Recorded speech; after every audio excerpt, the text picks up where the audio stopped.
大家好，我係地產哥哥。新嚟嘅朋友記得訂閱、留言、俾 like， 支持一下頻道，等我可以每日為你送上最新最快嘅香港地產新聞。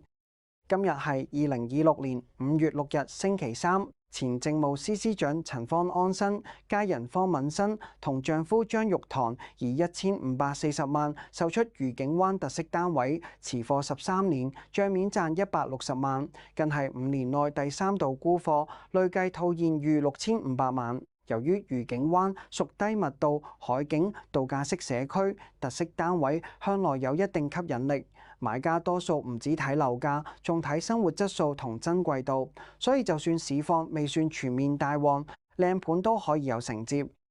再睇深一層，呢宗成交最值得留意嘅唔係賺幾多，而係點解而家肯賣。方敏生近年連環減持，顯示部分實力業主開始將資金由單一住宅資產轉去更靈活分配，尤其係息口雖然有回落嘅預期，但整體經濟仍未完全全面復原嘅環境下，先鎖定利潤往往比較穩陣。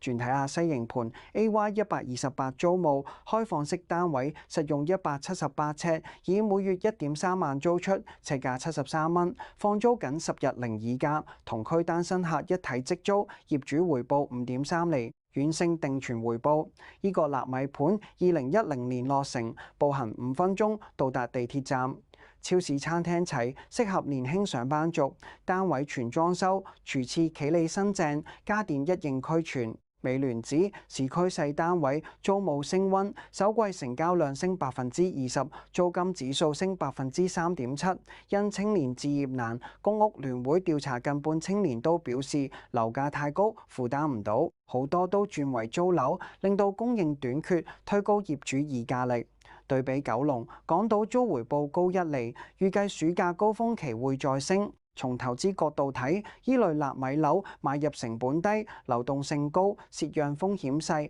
係投資新手入門最好嘅選擇。睇返一手市場，近期新盤持續以現樓、貼市價同小型單位作招來，部分項目如啟德海灣、海堤灣、黃金海灣、二南等，雖然受假期影響，成交量有回落，但仍然有盤可買，有客接貨，反映購買力未完全消化，只係節奏轉得較慢。如果用而家嘅市場角度去睇，香港樓市而家係有火，但未全面燒旺。一手靠折讓同推盤節奏維持成交，二手則出現名人獲利與普通業主蝕讓，尤其半新盤受壓最明顯。係分析角度睇，樓市唔再係一齊升一齊跌咁簡單，而係資產屬性開始重新排序。低密度、名人盤、特色單位同豪宅仍然有承接力，但係半新盤、高位入市盤、同區競爭多嘅屋苑，就算環境稍有好轉，都未必即刻翻到身。對買家嚟講，現階段最實際嘅策略唔係高追，而係睇3樣嘢。第一，睇實用性同重售能力；第二，睇同區新盤供應；第三，睇自己持貨能力夠唔夠長。因為高位接貨最怕唔係買貴少少，而係低估時間成本。